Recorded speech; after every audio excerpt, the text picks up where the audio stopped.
안녕하세요. 오늘은 5월 27일 부활 6주간 화요일입니다. 요한복음 16장 5절에서 11절인데 오늘은 예수님께서 죄에 대해서 말씀하세요. 죄가 무엇인가? 제자들한테 말씀하시면서 이렇게 말씀을 시작하십니다. 이제 나는 나를 보내신 분께 간다. 그런데도 어디로 가십니까? 하고 묻는 사람이 너희 가운데 아무도 없다. 저희 예수님 이 말씀을 좀 궁금하면서도 이해할 것 같아요. 함께 다니는 사람들이 예수님에 대해서 또 본당 신부에 대해서 또 중요한 부분에 대해서 관심이 없다는 말을 이제 하는 것 같아요. 인생을 살아가면서 많은 사람들은 저도 그런 경향이 없지 않아 있지만 저는 이런 훈련을 하면서 호기심을 내려놓기도 합니다. 사람에 대한 관심보다는 자기 호기심에 항상 이끌려 사는 경향을 가지고 있거든요.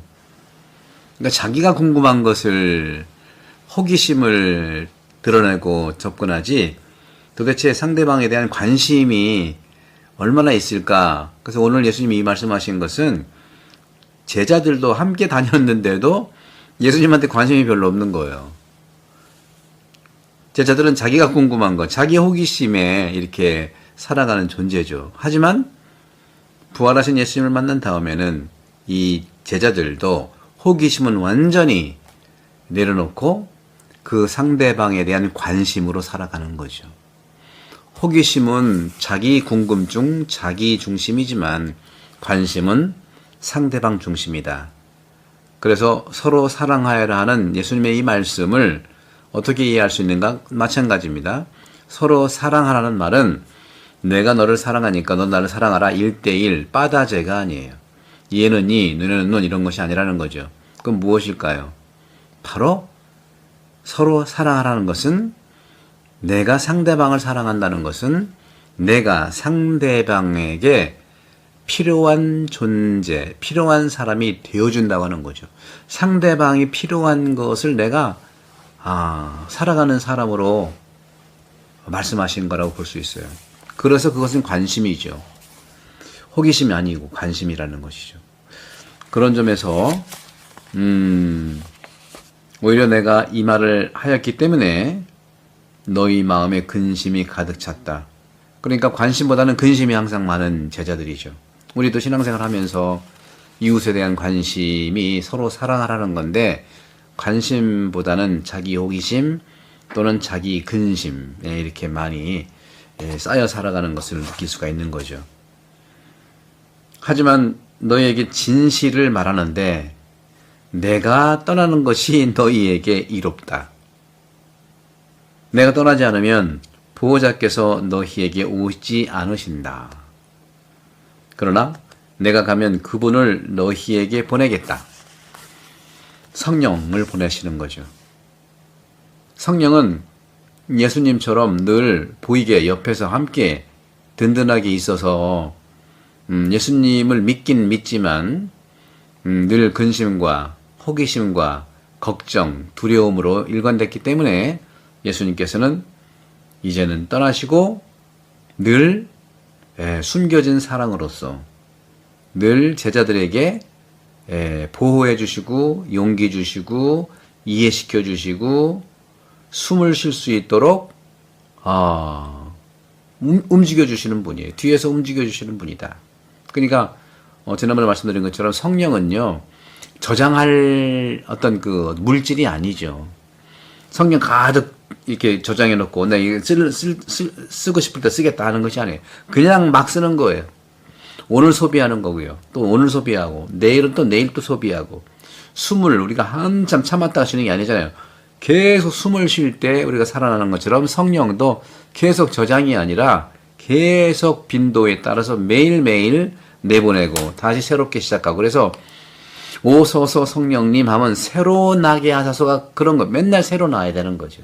새로운 숨으로 계속 숨 쉬는 거예요. 산소 호흡기예요. 그래서 보호자께서 오시면 죄와 의로움과 심판에 관한 세상의 그릇된 생각을 밝히실 것이다 하는 거죠. 보호자가 오시면 죄에 대해서 또 의로움과 심판에 대한 세상의 잘못된 생각, 그릇된 생각을 밝힌다는 거죠. 그들이 죄에 대해서 잘못 생각하는 것은 나를 믿지 않았기 때문이다. 그러니까 믿음이 없으니까 죄로 생각하는 거예요. 죄를 짓는 거예요. 죄에 대해서 잘못 생각하는 것이죠. 그들이 의로움에 관하여 잘못 생각하는 것은 내가 아버지께 가고 너희가 더 이상 나를 보지 못할 것이기 때문이다. 그들이 심판에 관하여 잘못 생각하는 것은 이 세상의 우두머리가 이미 심판을 받았기 때문이다. 중요한 주제들이 굉장히 많아요. 심판, 의로움에 대한 잘못된 생각, 죄에 대한 잘못된 생각, 이런 부분들이죠. 자, 그럼 한번 하나씩 봅시다. 이냐시오 영신수련에서도요, 첫 주간을 죄를 묵상하는 죄묵상 주간이죠. 따라서 그 첫 주간 시간은 죄라고 하는 것은 세상에서 최고로 큰 불행이고 치욕이고 불명예라는 것을 깨닫게 하는 기간이에요. 우리 신앙인은 죄라는 것이 세상에서 어떻게 작용하고 내 안에서 흘러가고 있는가를 정확히 살핍니다. 다시 말하면 세상과 내 안에서 흐르고 움직이는 죄의 실체, 즉 죄악, 악의 실체를 정확하게 살펴야 한다는 말이죠. 식별입니다. 영혼 돌봄의 차원에 제가 늘 말씀드렸잖아요. 육적인 악에 대한 알아차림, 육적인 죄악이 무엇인가 하고 알아차리는 것처럼 윤리적이고 심리적인 거죠. 윤리적이고 정서적이고 영적으로 죄악에 빠져 있다는 것을 자각하는 것은 분명히 우리들에게 선물로 주는 것이고, 그 알아차리는 것이, 자각하는 것이 분명하고 강해야 됩니다. 아주 세게 바라봐야 되는 거예요. 그래서 우리가 미사 서두에 시작할 때 네타시오 생각과 말과 행동과 자주 의무를 게을리한 거, 자주 의무를 소홀히 한 거, 이런 것을 알아차리는 거죠. 왜냐하면 세상과 인간이 죄악에 빠지지 말아야 하는 것이 우리가 고백하는 신앙 진리이고, 그래서 우리가 세례받을 때 끊어버립니다 하고 얘기하잖아요. 악을 끊어버립니다. 나쁜 생각을 끊어버립니다. 그리고 그 신앙 진리고 실천이기 때문에 그 실천하는 것이죠. 따라서 우리는 오늘 복음이 말씀하시는 것처럼 우리는 친구로서 서로 사랑해야 할 뿐만 아니라 상대방에게 필요한 사람이 되어주는 사랑할 뿐만 아니라 세상과 우리에게 타격을 가하는 그 죄악과 병고들을 고발해야 된다는 거죠. 고통과 아픔 앞에서는, 불의, 정의 앞에서는 중립이 없다는 것을 프란시스 교황님도 말씀하시고 레오 교황님도 계속 실천하고 있는 겁니다. 하지만 이것은 우리의 힘과 노력만으로는 불가능하죠. 그래서 16장 9절에 이렇게 말씀하시죠. 그들이 죄에 관해서 잘못 생각하는 것은, 또 믿음의 문제를 얘기하는, 나를 믿지 않았기 때문이다. 우리가 죄를 짓는 것도요, 믿음이 없어서 그래요.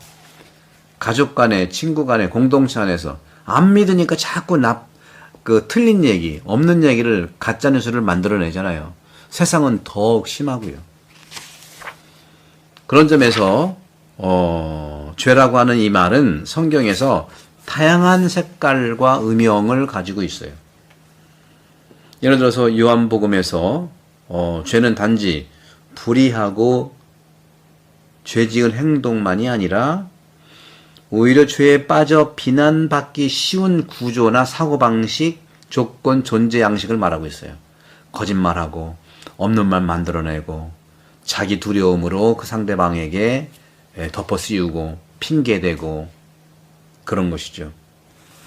그런 점들을 말씀드리면서 그리스 교부들은 하느님의 모상이 내 안에 우리 인간 정신 안에 거처하시기 때문에 그 정신, 내 마음에 거처하시는 모상의 인간성의 스크래치, 상처가 바로, 상처를 입히는 건 바로 죄의 상태라고 얘기하는 겁니다. 그 죄의 상태가 하느님을 알고 복음을 읽는 것을 방해한다는 거예요. 그걸 방해하는 거예요. 결국 그리스도를 모르게 하는 거예요. 죄악의 그런 모습이라는 것이죠. 그래서 이 죄의 상태에서 우리가 살아갈 때에 의로움도 없고 심판도 두려워하지 않는 거예요. 성령을 받은 사람들은 미래를 분명하게 볼 수 있는 능력이 있는 사람들이에요. 진리, 의로움이신 그리스도께서 아버지께 오르신다고 말씀하시잖아요. 하지만 그리스도께서는 산이와 죽은 이를 심판하시기 위해서 다시 오실 것입니다. 그리스도의 나라는 끝이 없기 때문입니다. 이번 목요일 날 29일 날 성모예반 많이 초대합니다. 7시 반에 시작합니다. 성부와 성자와 성령께서는 여러분 모두를 강복합니다. 감사합니다.